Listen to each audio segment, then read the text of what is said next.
a intensidade de uma alegria vai quase sempre depender da intensidade de uma dor ou de um sofrimento que antecede. Porque a alegria é quase sempre apenas diminuição de dor e sofrimento. Aquele ou aquela que busca o sucesso, até inconscientemente o busca, não com vistas ao sucesso em si, mas ele quer eliminar a dor e o sofrimento do anonimato. Aquele ou aquela que busca poder, não é o poder por si só que ele quer. Até inconscientemente o que ele quer é eliminar a dor e o sofrimento da falta de força na sociedade, dado que ela é também uma relação de poder. Epicuro vai dizer: para ter o máximo de prazer na vida, é preciso ter capacidade de ter prazer com as coisas simples. Aquele ou aquela que só tem capacidade de ter prazer com as coisas sofisticadas vai viver mal, segundo Epicuro. Por quê? Porque as coisas sofisticadas são difíceis de conseguir. Aquilo que você tanto deseja, mas não tem. Aquilo que você tanto quer ser, mas ainda não é. Certamente demanda tempo para conseguir e para se tornar. Precisa empreender força, energia. É difícil. Mas se você tiver capacidade de ter prazer com as coisas simples, você tem chance de viver melhor. Sabe por quê? Pense mais ou menos na seguinte ideia. Na vida como uma estrada que começa, mas que acaba. E se você só tiver prazer nas coisas sofisticadas que são difíceis de conseguir, que aparece aqui ou acolá, ao chegar no final da vida, você vai perceber que você só teve prazer em poucos instantes da vida. Mas se você tiver capacidade de ter prazer com as coisas simples, você vai ter muito mais chance de ser feliz, porque as coisas simples estão aí dando bobeira. Mas se você comprar só a ideia de que a felicidade está nas coisas sofisticadas, talvez ao final da vida o arrependimento pode lhe abraçar. Porque eu nunca vi nenhuma pesquisa, nenhuma entrevista que demonstrasse que algumas pessoas, ao chegar ao final da vida, que ao receber a notícia do médico que iria deixar a vida, segurou na mão do médico e disse: doutor, deixa eu viver um pouquinho mais, faça eu viver um pouquinho mais, para mim comprar outro carro, doutor, comprar outra casa, ganhar um pouquinho mais de poder. Será que eu não posso, doutor, viver um pouquinho mais? Será que não há nada que se possa fazer para mim ganhar mais poder? Para mim ascender ainda mais profissionalmente? Parece que não há um relato desse tipo. Parece que os relatos, e são aos montes, eles tendem ao viés do seguinte discurso: se eu pudesse viver um pouquinho mais, doutor, teria passado mais tempo com os familiares, com os amigos, com as pessoas que eu encontrei no ônibus, na rua, na caminhada e nem conhecia, mas poderia ter conversado mais, se relacionado mais, teria dado mais importância aos afetos, aos sentimentos. Teria talvez agido mais para diminuir a tristeza de alguém, para ajudar alguém, para quebrar o galho de alguém. Você quer chegar lá? Pô, tudo bem, todo mundo quer viver a vida que sempre sonhou e ainda não vive. Todo mundo quer o que não tem. Todo mundo quer ser o que ainda não é, para ganhar poder, para ganhar um certo status, para poder legitimar mais o discurso e a postura na sociedade, que é claro que é uma sociedade em que há uma relação de poder sempre. E como dizia Maquiavel, o ser humano busca por natureza o poder. Eu acho que ele está certo. A educação que nós tivemos ao longo da história do pensamento é a educação muitas vezes que diz: olha, é o poder que traz felicidade, o ser humano, por natureza, vai buscar esse poder. Mas o que Epicuro está pedindo é o seguinte: dedique um tempinho para educar a sua alma, a sua mente e os seus sentidos para você ter prazer com as coisas simples. Enquanto você busca lá a vida que você tanto quer. Porque aí as coisas simples estão aí dando bobeira e você tem chance de ser mais feliz.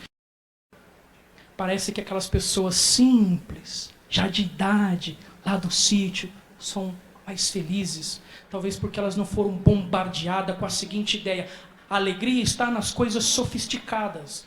A felicidade é na vida sofisticada. Parece que elas não foram doutrinadas a isso e por isso parece que são mais felizes, porque têm capacidade de se alegrar com as coisas simples. Fica com a reflexão de Epicuro.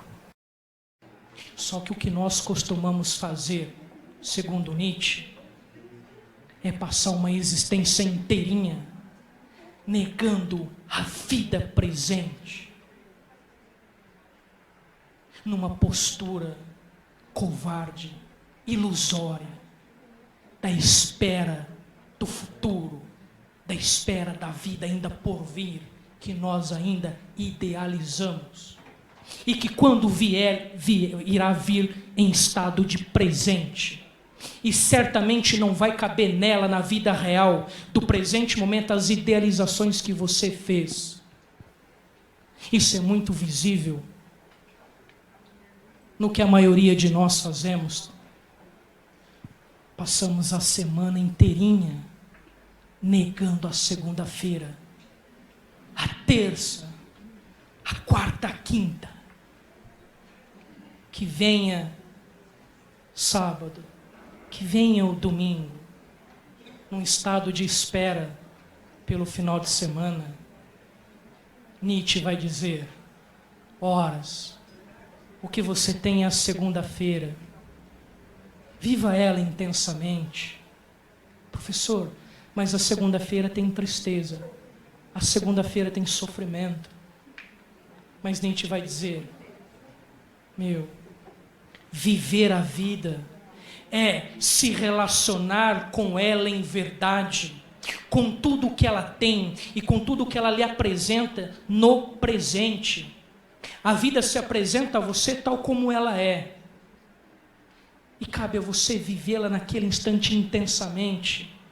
Porque ficar em estado de espera, negando a vida presente, em prol de uma vida idealizada,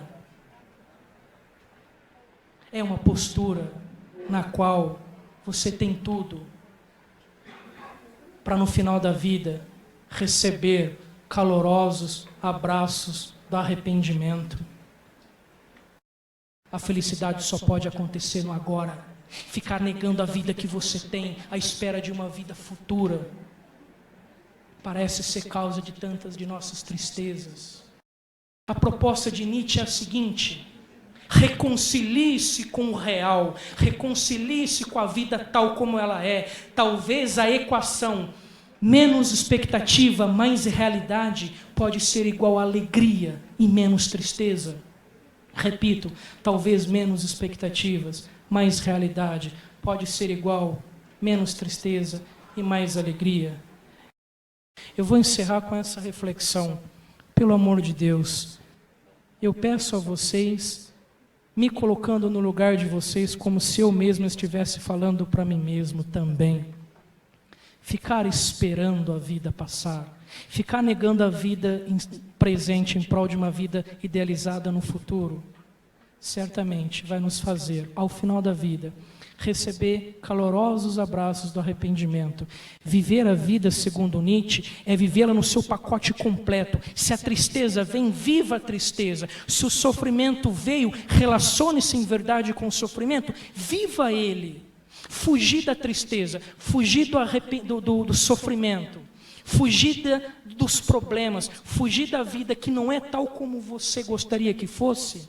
Vai fazer você fugir da vida a maior parte dela, porque a vida é tecida principalmente pelo tecido da tristeza, pelo tecido do sofrimento, pelo tecido dos problemas, pelo tecido da angústia. E Nietzsche vai dizer, viver é relacionar-se em verdade com a vida tal como ela é, tal como ela se apresenta no real, às vezes com sofrimento, com tristeza, com dificuldade.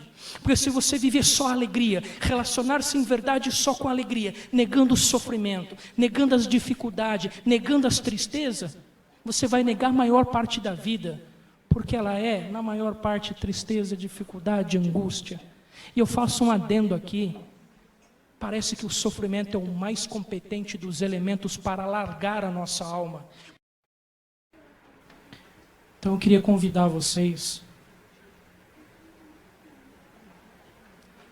a tentar pensar um pouquinho nos outros. Todos nós desejamos ganhar força na sociedade, ganhar um pouco de dinheiro, porque, como eu disse, ele é capaz sim de eliminar sofrimento e dor, mas algumas, não todas. Que vocês façam um pouquinho pelos outros. No exercer de sua profissão, não pense só no próprio umbigo, no próprio ganho, no próprio benefício. Pense um pouquinho nos outros, para que você não se torne pequeno, para que você não se torne medíocre, para que outros e outros se beneficiem com a sua ação, para que a sociedade se beneficie. Mas eu chego a quase que garantir que se você fizer pelos outros sem esperar nada, sequer agradecimento e reconhecimento, você tem tudo para ser inundado por uma alegria inenarrável, que é a alegria que invade todo aquele que age em benefício do outro. E o que não falta é gente precisando de gente que lhe diminua a tristeza. Então esse primeiro tema é isso que eu queria pedir. Que vocês façam pelos outros para diminuir a tristeza dos outros, mas para você também ganhar alegria e ter a chance de um dia, ao partir do mundo, ficando nas pessoas para as quais vocês foram importantes. Olhe um pouquinho para as pessoas que sofrem aí. E não é só questão de pobreza, não. São N coisas. Pessoas que esperam que vocês, estudantes, universitários, alguns até dentro da área, possam um dia poder estender a mão para eles. Que vocês possam ter capacidade de ter prazer com as coisas simples. Ah, não consigo ter, professor. Tenta educar um pouquinho a alma, os sentidos para ter, porque certamente a vida ficará melhor para você. E não fique negando o instante presente que você tem. Se a vida não é tal como você gostaria que fosse, busque uma vida melhor. Mas enquanto isso, relacione-se em verdade com a vida que você tem. Ficar esperando o tempo passar é esperar a vida passar. Aquele ou aquela que espera a vida passar, certamente, no final dela, recebe calorosos abraços do arrependimento. Vim aqui apenas na intenção de conduzi-los de alguma forma à reflexão. Confesso sem demagogia nenhuma que valeu a pena para mim. Saio daqui um pouquinho melhor do que cheguei. Espero que vocês possam, de alguma forma, ter gostado. Que as provocações aqui feitas possam fazer com que vocês saiam daqui um pouquinho melhor. E Deus queira a gente possa se ver novamente. Aí eu dou agora a palavra para o Baldão encerrar.